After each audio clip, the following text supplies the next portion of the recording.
Si Rosemary Joy Garcia Smith, ipinanganak noong ika-15 ng Abril taong 1985, na mas kilala sa kanyang stage name na Diana Zubiri, ay isang Filipina na artista. Siya ay natuklasan ng Seiko Films noong siya ay 15 taon pagkatapos mag-apply para sa trabaho sa Japan. Nagkaroon siya ng mga sexy role sa iba at #30 ibang pelikula ni Seiko.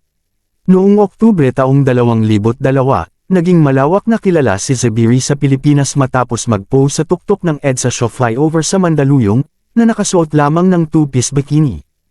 Ang photoshoot na yun para sa FHM Philippines ay nagdulot ng kontrobersya at nagtulak sa alkalde ng Mandaluyong noon na si Benhur Abalos, na magsampa ng mga kaso laban kay Zubiri at FHM, ngunit kalaunan ay binawi ito pagkatapos ng paghingi ng tawad.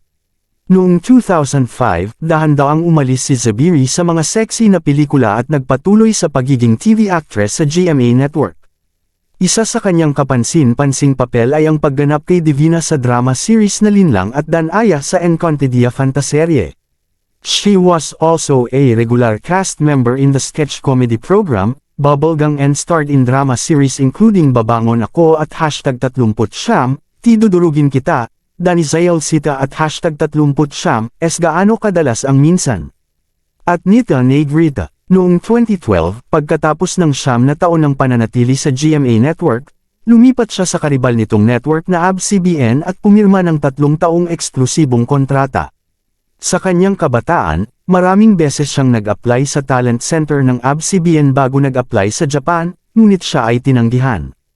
Noong 2015, bumalik siya sa kanyang home network, ang GMA Network.